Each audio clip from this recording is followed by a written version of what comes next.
స్తోత్రాలు చెల్లించుకుంటున్నాము.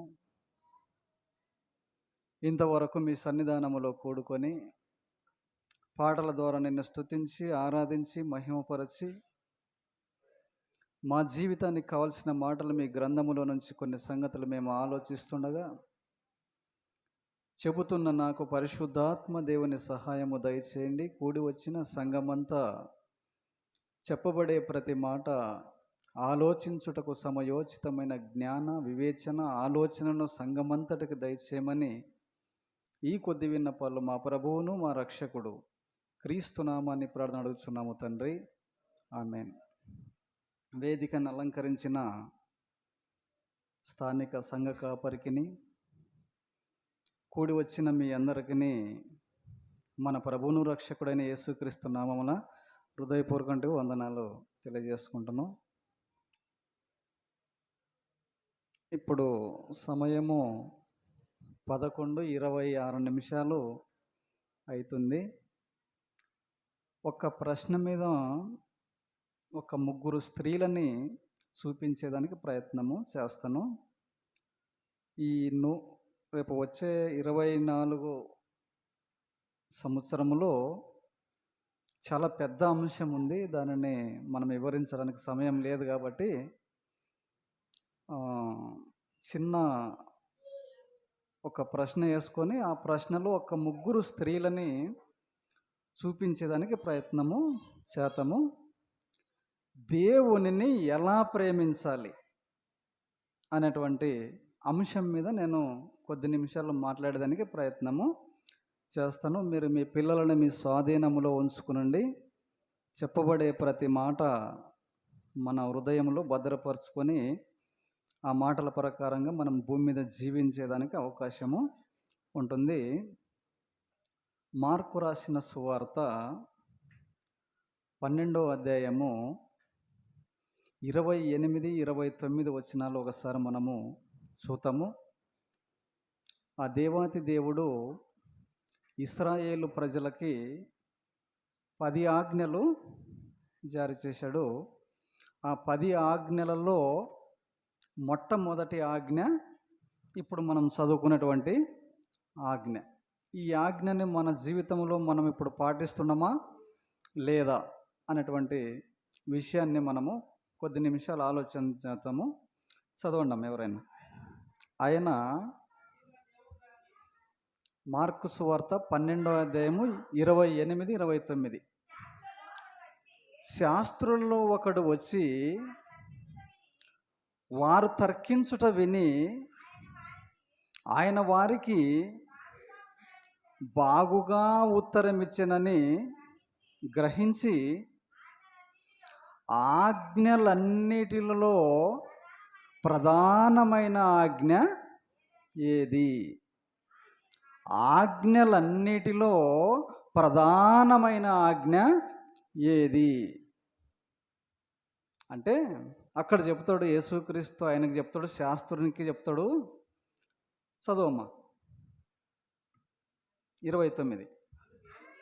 అందుకు యేసు ప్రధానమైనది ఏదనగా, ఓ ఇశ్రాయేలు వినుము, మన దేవుడైన ప్రభువు అద్వితీయ ప్రభువు, నీవు నీ పూర్ణ హృదయముతోనూ పూర్ణ ఆత్మతోనూ పూర్ణ వివేకముతోనూ పూర్ణ బలముతోనూ నీ దేవుడైన యెహోవాని నీవు ప్రేమించాలా.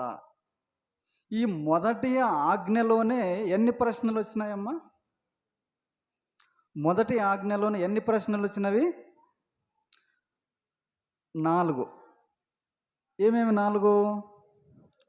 పూర్ణ హృదయముతో దేవుణ్ణి ఆరాధించాలా, పూర్ణ ఆత్మతో దేవుణ్ణి ఆరాధించాలా, పూర్ణ వివేకముతో దేవుణ్ణి ఆరాధించాలా, పూర్ణ బలముతో దేవుణ్ణి ఆరాధించాలా. ఈ 4 పాయింట్లను మనము అనుసరిస్తేనే మొదటి ఆజ్ఞని మనము నెరవేర్చిన వారం. ఈ 4 ప్రశ్నలు ఉండవు ఇక్కడ. ఇంకా ఒక్కటే ఆజ్ఞలోని ఎన్ని ప్రశ్నలు ఉండవి? 4 ఉన్నాయి.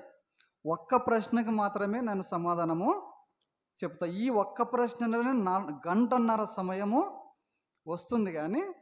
కానీ మనం కొంచెం కుదించి దాన్ని వివరించే ప్రయత్నము చేస్తాను. నన్ను ఏది చెప్తానంటే చివరిది 4 పాయింట్లలో చివరి పాయింట్ ఏందుంది? నీ దేవుడైన ప్రభువుని పూర్ణ బలముతో నీవు ఆరాధించాలి. మరి దేవుడైన ప్రభువుని ఎలా ఆరాధించాలంట? పూర్ణ బలముతో నీ దేవుడైన ప్రభువుని ఆరాధించాలి. ఎలా? పూర్ణ బలం అంటే ఎలా? దీన్ని అర్థం చేసుకోవాలా? దీనికి నన్ను ఒక 2 ఉదాహరణలు చెప్పేదానికి ప్రయత్నము చేస్తాను. పూర్ణ బలముతోన నీ దేవుడైన ప్రభువుని నీవు ఆరాధించాలా అని చెప్తా. పూర్ణ బలముతో మనము దేవుణ్ణి ఆరాధించడము ఎలా అంటే ఒక 2 ఉదాహరణలు మీకు చెప్పేదానికి ప్రయత్నం చేస్తాను. మనం పోలీస్ జాబులు గవర్నమెంట్ వేస్తే పరుగు పందాలు పెడతారు కదా, పలాని సమయానికి ఇన్ని కిలోమీటర్ల దూరము పరిగెత్తాల అన్నప్పుడు ఈ పరిగెత్తేటువంటి వాళ్ళందరూ వాళ్ళు ఏం చేస్తారంటే ప్రాణాలకి సహితము తెగించి ఇంత సమయానికే ఇన్ని కిలోమీటర్ల దూరం మనం పరిగెత్తాలని తన ఒంట్లో ఉన్న బలమంతా ఖర్చు పెట్టి పరిగెత్తారనమాట. ఆడకి కొంతమంది గెలుస్తారు, కొంతమంది ఓడిపోతారు. అంటే నాను గెలచాలనే వాళ్ళకి ఎంత అయితే బలం ఉందో శరీరంలోన ఆ బలమంతా ఉపయోగించి ఆ యొక్క వాళ్ళు చేరవలసిన గమ్యస్థానము చేరేదానికి ప్రయత్నము చేస్తారు కదా. అంటే పూర్ణ బలంతోన వాడు ట్రై చేస్తాడు అన్నమాట. అంటే వాని శరీరములో ఎంతైతే ఆయనకు బలముందో ఆ బలమంతా ఉపయోగించి ఉరికేదానికి, అంటే ఆ బహుమానాన్ని ఆ యొక్క పరుగు పందెంలో నేను కూడా గెలవాలనేటువంటి ప్రయత్నము చేస్తాడు. అంతేనా? అంటే పూర్ణ బలాన్ని ఉపయోగిస్తున్నాడా లేదా? ఆయన ఉపయోగిస్తున్నాడు. ఇంకొకటి, ఇప్పుడు ఒక 10 మనువులు చేతురా ఎత్తాలంటే ఎలా ఉపయోగిస్తాడు ఆయన? సగం బలం పెడితే లేస్తుంది అది? లేదు కదా. ఆయన ఒంట్లో ఎంత బలముందో ఆ బలమంతయు ఖర్చు పెట్టి ఉపయోగిస్తే ఆ చేతురాయి లేస్తుంది. దానికోసం ఎంతోమంది క్యూలో ఉంటారు, వాళ్ళందరికీ లేయదు. వాళ్ళు కూడా బలమంతా ఉపయోగిస్తే కూడా అది లేయదు. అంటే ఒక బహుమానాన్ని భూమి మీద మనం స్వాధీనం చేసుకోవాలంటే మన ఒంట్లో ఉన్నటువంటి బలమంతయు ఉపయోగిస్తే దానిని సాధించే అవకాశము ఉంది కదా. ఇప్పుడు నేను ఒక 2 ఉదాహరణలు మాత్రమే మీకు చెప్పాను. మరి ఇప్పుడు దేవుణ్ణి పూర్ణ బలముతో దేవుణ్ణి ఎలా ఆరాధించాలా? ఒక భూమి మీద శరీర సంబంధంగానే ఒక బహుమతిని మన స్వాధీనం చేసుకోవాలంటే తన ఒంట్లో ఎంత బలముందో ఆ బలమంతయు ఉపయోగిస్తేనే దానిని స్వాధీనము చేసుకుంటాడు. మరి ఇప్పుడు దేవుణ్ణి ఎలా ప్రేమించాలంట? నీ పూర్ణ బలముతో నీ దేవుడైన ప్రభువుని ప్రేమించాలా అని అంటాడు. అంటే ఎలా ఇది సాధ్యము? అలా ఎవరన్నా ప్రేమించిన వాళ్ళు ఉండరా బైబిల్లో అనేదాన్ని మనం కొంచెం కనిపెట్టి ఒక 3 స్త్రీలను నేను చూపించేదానికి ప్రయత్నం చేస్తా. పురుషులు కూడా ఉండరు, వాళ్ళని చూపించడానికి మనకు సమయము సరిపోదు. ఒక 3 స్త్రీలను నేను చూపించేదానికి ప్రయత్నము చేస్తాను. ఒకసారి యోహాను రాసినటువంటి సువార్త 12వ అధ్యాయము 4 వచనము 5, 6 వచనాలు మనం చూద్దాం. ఒకసారి యోహాను రాసినటువంటి సువార్త 12వ అధ్యాయము, ఆయన శిష్యులలో ఒకడు అనగా, ఆగండి కొద్దిగా, నేను కొంచెం వివరించి అప్పుడు దానిని చదివితే మీకు అర్థమయ్యే అవకాశము ఉన్నది. నన్ను ఒకసారి మీకు వివరించే ప్రయత్నం చేస్తాను. అక్కడంకా ప్రభు అయిన యేసుక్రీస్తు 4 దినాల శవాన్ని లాజర్ని లేపుతాడు కదా, చనిపోయిన లాజర్ని లేపుతాడు. ఆ లాజరు ఇంటికి భోజనానికి వస్తాడనమాట ప్రభు అయిన యేసుక్రీస్తు. ఆ భోజనానికి వచ్చినప్పుడు మరియమ్మ అనేటువంటి ఒక స్త్రీ అక్కడంకా ఉంటుంది. ఆ స్త్రీ ఏం చేస్తుందంటే ఒక హత్తరు తీసుకొని వస్తుంది, హత్తరు బుడ్డి.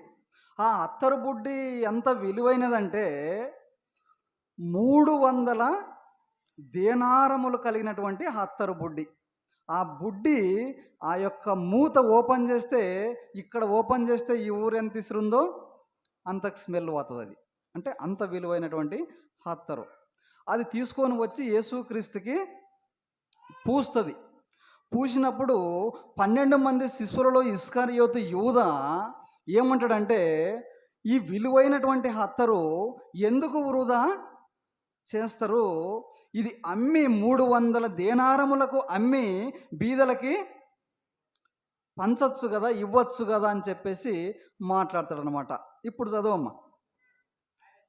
ఆయన శిష్యులలో ఒకడు ఆయనను అప్పగింపనై ఉన్న ఇస్కరియోతు యూదా ఈ అత్తరు ఎందుకు 300 దేనారములకు అమ్మి బీదలకి ఇవ్వవచ్చు కదా అని అంటాడనమాట. ఇది గుర్తుపెట్టుకునండి. ఎన్ని వందల దేనారాలంట, ఇది మనసులో పెట్టుకునండి. ఇప్పుడు ఒకసారి ఇక్కడికి మళ్ళొత్తము. మత్తయి రాసిన సువార్త 20వ అధ్యాయం 1వ వచనం 2వ వచనం చూద్దాము ఒకసారి. మత్తయి రాసిన సువార్త 20వ అధ్యాయము 1వ వచనం 2వ వచనం. ఎలా అనగా పరలోక రాజ్యము ఒక ఇంటి యజమానుని పోలి ఉన్నది.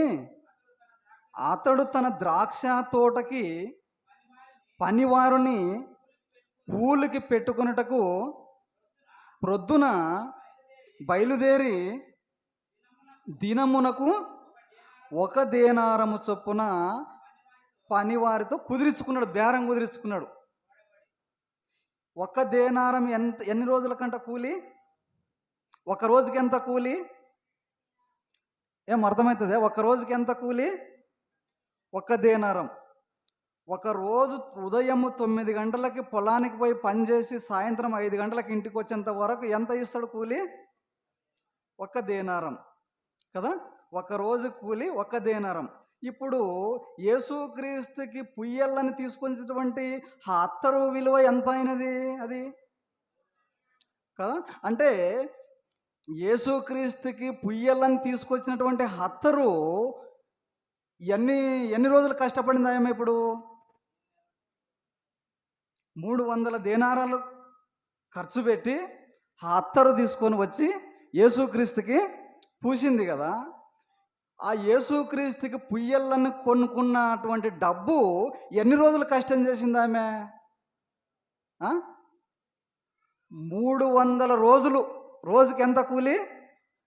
1 దేనారము. మరి 300 దేనారములు అంటే ఎన్ని రోజులు కష్టపడాలా కదా? 300 రోజులు. అంతేనా? 300 రోజులు అంటే ఒక సంవత్సరానికి ఎన్ని రోజులు? 360. ఆదివారాలు ఎన్ని వస్తాయి సంవత్సరంలో? 52, 52, 53, 51 కదా. ఈ రకంగా వస్తాయి. అంటే ఆ సంవత్సరములాన విశ్రాంతి దినాలనేటువంటివి వదిలేస్తే సంవత్సరం అంతా ఆమె కష్టపడి ఏం కొనుక్కొచ్చినొచ్చిందనమాట యేసుక్రీస్తు దగ్గరికి? హత్తరు. అంటే సంవత్సరం అంతా కష్టపడినటువంటి కూలి ఒక దగ్గర దాచిపెట్టి తీసుకొని యేసుక్రీస్తుకి పుయ్యాలని ఆ యొక్క తైలము తీసుకొని వచ్చిందనమాట. అంతేనా? అర్థమవుతుంది లేదా మీకు? ఇప్పుడు సంవత్సరం అంతా మనం కూలి చేసి పక్కకు పెడితే మన సంసారం ఎలా జరుగుతుంది? ఆమెకు పిల్లలు ఉంటారా లేదా? ఆమెకు సంసారం ఉంటుందా లేదా? ఆమెకు ఆపదలు వస్తుంటాయా లేదా? కదా, వస్తుంటాయి. మరి అవన్నీ వచ్చినా కేవలము 1 రూపాయి కూడా అందులో నుంచి తీసి పడేయక చేసిన పని చేసినట్టనే డబ్బులు తీసి పక్కకు పెట్టి ఆ 300 దేనారాలు అయినప్పుడు సంవత్సరం అంతా కష్టపెట్టి ఆ సంవత్సర కష్టాన్ని తీసుకొని పోయి ఒక హత్తరు బుడ్డి తీసుకొని వచ్చి యేసుక్రీస్తుకి పూసిందనమాట. అంటే ఇప్పుడు ఈమె ఎంత ప్రేమించిందనమాట యేసుక్రీస్తుని కదా. ఇదే మాట ఎక్కడుంటుందంటే లూకా సువార్తలన 7వ అధ్యాయం 46 వచనం ఉంటుంది, చదవద్దు, టైం లేదు. అక్కడ ఇంకేముంటుందంటే ఉంటుందన్నమాట, నన్ను విస్తారంగా ఈమె ప్రేమించను అనేటువంటి మాట ఉంటుంది కదా. విస్తారంగా ఈమె నన్ను ప్రేమించను అనేటువంటి మాట ఉంటుంది. అంటే ఇప్పుడు మనం వేసుకున్నటువంటి ప్రశ్న ఏంది? దేవుణ్ణి ఎలా ప్రేమించాలంట? నీ పూర్ణ బలముతో నీ దేవుడైన యెహోవాని ప్రేమించాల. అంటే ఇప్పుడు ఈమె సగం సగం ప్రేమించిందా, పూర్ణ బలం అంతా పెట్టి ప్రేమించిందా? అర్థమైంది కదా. ఈమె ఎలా ప్రేమించిందనమాట దేవుణ్ణి అంటే, ఆమె ఇప్పుడు ఒక మనిషి కదా, ఏ విధంగా అయితే తన బలాన్నంతా ఉపయోగించి ఏ విధంగా అయితే లేపుతాడో, ఈమె ఒక సంవత్సరం అంతయు తనకు ఉన్నటువంటి శక్తి అంతా ఉపయోగించి కూలి చేసి ఆ కూలి డబ్బులు పక్కకు పెట్టి ఆ యొక్క దేవునికి ఆ ద్రవ్యాన్ని పూయటానికి తీసుకొని వచ్చిందంటే, ఇప్పుడు దేవుణ్ణి ఏమో ఎలా ప్రేమించిందనమాట? పూర్ణ బలముతో దేవుణ్ణి ప్రేమించింది అనేటువంటి విషయం మనకి ఇక్కడ ఇంకా కనిపిస్తుంది. ఒక స్త్రీ అయిపోయింది, రెండో స్త్రీ దగ్గర పోదాం. మార్కు సువార్త 12వ అధ్యాయం 41 నుంచి మనం కిందికి చదువుకుందాం ఒకసారి. మార్కు రాసినటువంటి సువార్త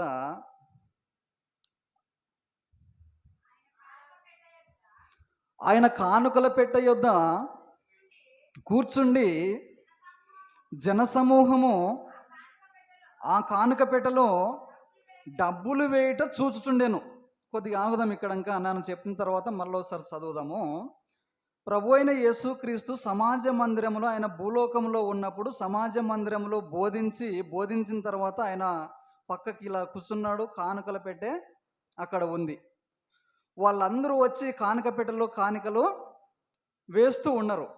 వేస్తూ ఉన్నప్పుడు అనేకులు వచ్చి లక్షల దాంట్లో డబ్బుని వేస్తూ ఉన్నారు. కానీ ఒక బీద విధవరాలు ఎంత వేసింది?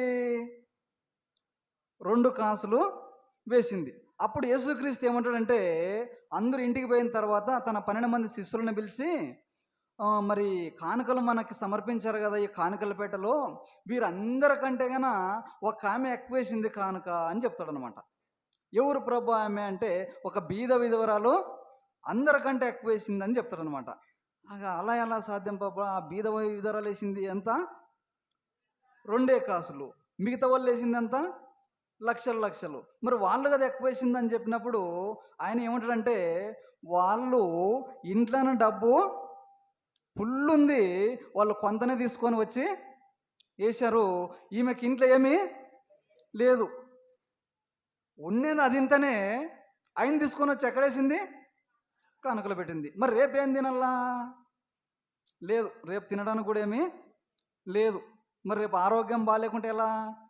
లేదు, అవన్నీ ఆలోచన ఏమీ చేయలేదు.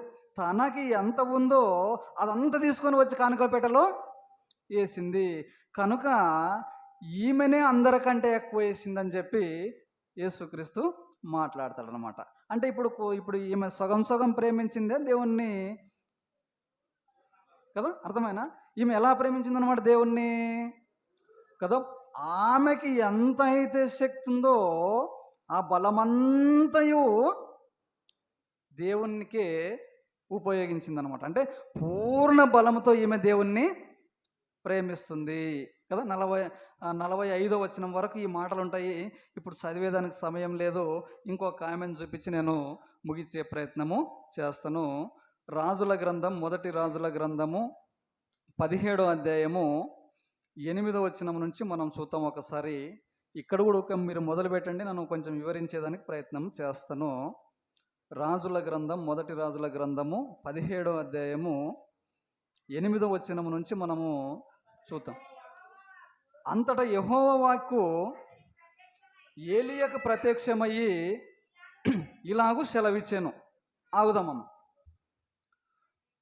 ఆ యొక్క ప్రాంతంలోన ఆ సంవత్సరము కరువు వచ్చింది. మనం ఫస్ట్ వచనం 2వ వచనం చూసినట్లయితే, ఆ 17వ అధ్యాయం 2వ వచనం చూస్తే, ఈ సంవత్సరము మంచైనను వర్షమైనను ఇక్కడ పడదు, కరువు వస్తుంది. ఆ కరువుకి చాలామంది తిండి లేక చచ్చిపోతారు అని చెప్పినప్పుడు, అప్పుడు ఈ ఎలీయా అనేటువంటి ఆయన దైవజనుడు కదా, ఈయన ప్రవక్త కదా, ఈయనకి దేవుడు ఏం చెప్తాడంటే, నీవు ఒక దగ్గరికి వెళ్ళు, ఈ 3 సంవత్సరములు వర్షము రాదు, పంటలు పండవు, ఈ కరువుకి ఎంతోమంది చచ్చిపోతారు, కాబట్టి నిన్ను బ్రతికించుకునాలన్నటువంటిది ఉంది, కాబట్టి నిన్ని ఒక దగ్గరకు పంపిస్తాను, అక్కడికి వెళ్ళి నీవు ఉండు, 3 సంవత్సరాలు నీకు ఆహారము దొరుకుతుందని చెప్పినప్పుడు ఒక సారేపతు విధవరాలని అక్కడ ఉంటుంది. సారేపతు విధవరాలు, ఆమెకు ఒకే కొడుకు, భర్త చనిపోయినాడు, ఒకే కొడుకున్నాడు. ఆ రోజుకే వాళ్ళకి లాస్ట్ భోజనం ఉంది. కరువు తాండవిస్తుంది, కరువు వలన అనేక మంది చనిపోతున్నారు. వాళ్ళకి మిగిలినటువంటిది ఏంది? ఒకే భోజనం. ఆ భోజనం తిని ఇక నెక్స్ట్ ఆకలి కొని చనిపోవాల్సిందే. కాబట్టి ఈ భోజనం చేసుకొని మనం తిందామని చెప్పేసి ఆ విధవరాలు ఏం చేస్తుంటే ఆ ఊరు బయటికి పుల్లలు ఏరుకొనడానికి వస్తానమాట, కట్టెలు ఏరుకోవడానికి వచ్చినప్పుడు ఈ ఏలి ఎక్కడికి వెళ్తాడు? ఆ విధవరాలే నిన్ను పోషిస్తానని దేవుడు చెప్తాడు ఇక్కడ. ఇంకా ఏమ్మా, విధవరాలే 3 సంవత్సరాలు నిన్ను పోషిస్తని దేవుడేమో ఏలియాకి ఏం చెప్తాడు? విధవరాల దగ్గరకు నిన్ను 3 సంవత్సరాలు పోషిస్తని ఏలియాకి చెప్తాడు. తర్వాత ఈ విధవరాల దగ్గర పరిస్థితి చూస్తే ఏముంది? ఆమె దగ్గర ఏమీ లేదు. ఏముంది? భోజనము గింత పిండి, గింతే నూనె. అది ఆ రోజు 2 రొట్టెలు అవుతుంది. ఆ 2 రొట్టెలు తల్లి కొడుకు ఇద్దరు తిని చనిపోవాలిగా, అంతే లాస్ట్. అప్పుడు అక్కడికే నిన్ను పంపిస్తాను, వాళ్ళే నిన్ను సాకుతారని దేవుడు ఏలియని పంపిస్తాడు. ఏలియని పంపించినప్పుడు ఏలియ వస్తాడు వాళ్ళ దగ్గరికి. వచ్చి ఏమడుగుతాడంటే, అమ్మా, ఏమయ్య గారు, నాకు ఒక చెంబుతో నీళ్ళు ఇవ్వవా అని చెప్పి అడిగినప్పుడు, ఆ నీళ్ళే కదని చెప్పేసి ఆమె ఏం చేస్తుంది? నీళ్ళు తెచ్చిస్తుంది. నీళ్లు తాగుతాడు. నీళ్లు తాగిన తర్వాత ఏమంటాడు? నన్ను చాలా దూరం నుంచి అలసిపోయి ఇక్కడికి వచ్చాను, అదే నీళ్లు తెచ్చినటువంటి చెయ్యితోనే ఒక రొట్టె చేసుకొని రా అంటాడు అనమాట. అయ్యా, రొట్టె ఏమీ లేదు, ఇదే లాస్ట్ భోజనం మాకి కదా, ఇదే లాస్ట్ భోజనం, ఆ భోజనం తిని మేము చచ్చిపోవాల అంటదనమాట. చదవం ఇప్పుడు, చదువు కిందికి 8 వచ్చిన ఉంటే కిందికి చదవండి. అంతటా యెహోవా వాక్కు అతనికి ప్రత్యక్షమయ్యి ఇలాగూ సెలవిచ్చెను, నీవు సీదోను పట్టణ సంబంధమైన సారేపతు అనే ఊరికి పోయి అచ్చట ఉండుము, నిన్ను పోషించుటకు అచ్చటనున్న ఒక విధవరాలు నేను సెలవిచ్చితిని. అందుకతడు లేచి సారేపతుకు పోయెను. పట్టణము గౌని యొద్దకు రాగా ఒక విధవరాలు అక్కడ కట్టెలు ఏరుకొని చుండెను. చూచి ఆమెను చూచి పిలిచి త్రాగుటకై పాత్ర తీసుకొని కొన్ని నీళ్లు తీసుకొని రా అని చెప్పాను. ఆమె నీళ్లు తేబోతుండగా అతడు ఆమెను మరలా పిలిచి, నాకొక రొట్టె ముక్కను ఈ చేతిలో తీసుకొని రమ్మని చెప్పాను. అందుకు ఆమె, నీ దేవుడైన యెహోవా జీవముతోడు తొట్టిలో పట్టెడు పిండి, పుడ్డిలో కొంచెము నూనె నా యొద్దన అదింతనే ఉన్నది, కానీ అప్పం ఒక్కటైనను లేదు. మేము చావకముందు నేను ఇంటికి పోయి వాటిని నాకును నా బిడ్డకును సిద్ధము చేసుకొనవలెనని కొన్ని కట్టెపుల్లలు ఏరుకోవటానికి ఇక్కడికి వచ్చాను. అప్పుడు ఏలియా ఆమెతో ఇట్లనెను, భయపడవద్దు, పోయి నీవు చెప్పినట్టు చేయమని. అయితే అందులో నాకొక చిన్న అప్పమును మొదట చేసుకొని తీసుకొని రమ్మని చెప్పాను. ఇక్కడ ఇంకా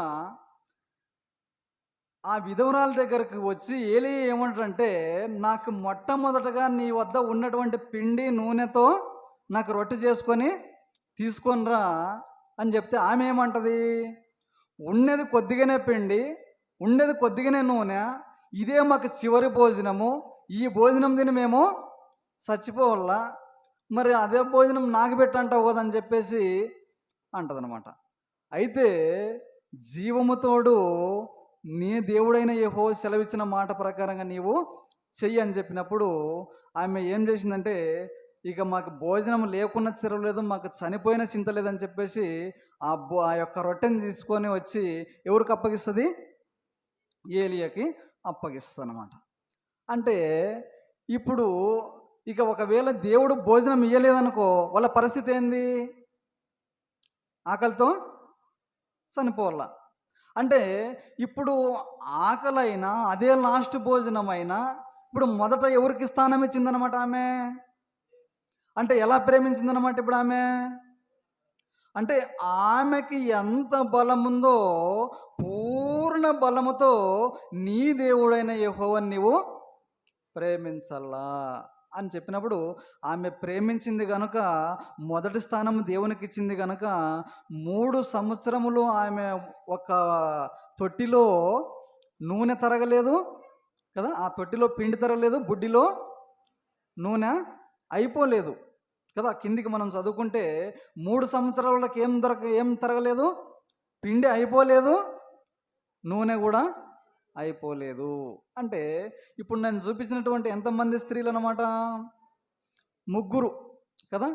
మొదటి స్త్రీ తమ కష్టార్జితాన్ని తీసుకొని వచ్చి దేవుణ్ణి ప్రేమించే పూర్ణ హృదయంతో, తర్వాత రెండో స్త్రీ తనకి ఏమాత్రం ఉంచుకోకుండా ఉన్నదంతయు దేవునికి సమర్పించే ఈమె కూడా మొదటి స్థానము దేవునికి ఇచ్చేసిందనమాట. అంటే 3 స్త్రీలు ఇక్కడ మనకి కనిపిస్తారు అనమాట.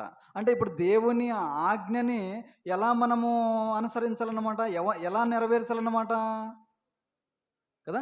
నీ దేవుడైన యెహోవాని పూర్ణ బలముతో నీవు ప్రేమించాలా. అలా ప్రేమిస్తే మొదటి ఆజ్ఞని నీవు నెరవేర్చిన వాళ్ళు అవుతారు. మరి ఒకవేళ ఆ రకంగా మనం దేవుణ్ణి ప్రేమించకుంటే మనం పరలోకంకి వెళ్ళిపోతామా, మొదటి ఆజ్ఞను అనుసరించే వాళ్ళం అవుతామా? మొదటి ఆజ్ఞలోనే 4 ప్రశ్నలు ఉండవు. ఇప్పుడు మనము ఒక్క ప్రశ్నను మాత్రమే చూసుకున్నాం. ఇంకా ఎన్ని ప్రశ్నలు ఉండవు దాంట్లోనా, పూర్ణ హృదయంతోన, పూర్ణ ఆత్మతోన, పూర్ణ వివేకముతోన కదా. ఇవి కూడా కొంచెము అర్ధ గంట టైము పడతావు కాబట్టి మనకు సమయం లేదు కాబట్టి పూర్ణ బలముతో మన దేవుడైన యెహోవాని మనము ప్రేమించాలా. అలా ప్రేమిస్తే మొదటి ఆజ్ఞని మనము నెరవేర్చిన వారం అవుతాం కాబట్టి ఆ ఆజ్ఞను మనమందరం కూడా మనతో పాటు ముందుగా ఉన్నటువంటి బైబిల్లో వ్రాయబడినటువంటి స్త్రీలు ఆ ఆజ్ఞను నెరవేర్చారు. మరి పురుషులు కూడా నెరవేర్చారు, కానీ వాళ్ళని చూపించడానికి ఇప్పుడు సమయము సరిపోదు కనుక ఇప్పుడున్నటువంటి సమయమే ఇప్పటికి చాలా దాదాపు అర్ధ గంట సమయము అయ్యింది కాబట్టి ఇంకా 5 నిమిషాలు మాత్రమే మనకి 12 గంటలకు సమయం మిగిలి ఉన్నది కాబట్టి ఒక్కటి మాత్రమే వాక్యం చెప్పి మనం 1 నిమిషంలో ముగించుకునేటువంటి ప్రయత్నము చేతము. కొరింథీయులకు రాసినటువంటి 2వ పత్రిక 5వ అధ్యాయము 17వ వచనాన్ని ఒకసారి చూద్దాము. ఆ వాక్యం చదువుకొని మనము ముగించుకుందాం. కొరింథీయులకు రాసినటువంటి పత్రిక 2వ పత్రిక, ఇది అంశములకి సంబంధం కాదు, ఇది మామూలుగా మనము గతించిన సంవత్సరంలోన ఉంటాం కాబట్టి మన జీవితాన్ని కూడా మనం సరిదిద్దుకునేటువంటి ప్రయత్నము చేసేదాని కొరకు ఈ వాక్యాన్ని మనము చదవం ఎవరు కాగా ఎవడైనను క్రీస్తునందున్న ఎడల వాడు నూతన సృష్టి కదా. పాతవి గతించెను, ఇదిగో క్రొత్తవి ఆయను అంటారన్నమాట. ఎవడైనను క్రీస్తునందు ఉంటే వాడే కొత్త సంవత్సరం అన్నమాటగా. కదా. 2024 వస్తుందో అది కొత్త సంవత్సరం అనుకుంటాం. అది ఏం కొత్తగా ఏం లేదు అలా. ఈరోజు 2023 డిసెంబర్ 31వ తారీఖున 6 గంటలకు సూర్యుడు వస్తే రేపు 24ల రేపు కూడా 6 గంటలకే సూర్యుడు ఉదయిస్తాడు. మరి కొత్త సంవత్సరం ఎలా అవుతుంది? అది కొత్తదనం ఏమీ లేదు. అసలు ఎక్కడుంది కొత్తదనము? నీవే కొత్త సంవత్సరము, నీవే కొత్త సృష్టి అనమాట. అంతేనా? ఎవడైనను క్రీస్తునందున్న ఎడల వాడే నూతన సృష్టి, పాతవి గతించను, ఇదిగో క్రొత్తవి ఆయను అంటాడనమాట. ఒకసారి కీర్తనల గ్రంథము 51వ అధ్యాయము 10వ వచనాన్ని ఒకసారి చూసినట్లయితే అక్కడ ఒక చక్కటి మాట మనకి ఉంటుందన్నమాట. అది మనం ప్రతి ఒక్కరు ప్రార్థన చేసుకునండి. ప్రతి ఒక్కరూ ఇక్కడికి వచ్చినటువంటి ప్రతి ఒక్కరూ అది ప్రార్థన చేసుకునండి. మన జీవితంలోనూ మనకు మేలుకరంగా ఉంటుంది. చదవమ్మా మాట 51:10 కీర్తనలు.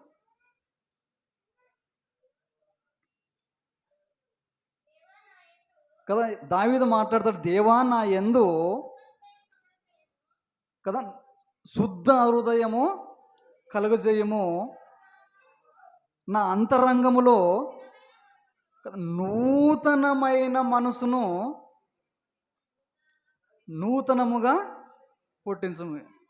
చదవము ఒకసారి, మళ్ళీ ఒకసారి చదువు అది ఫస్ట్ నుండి.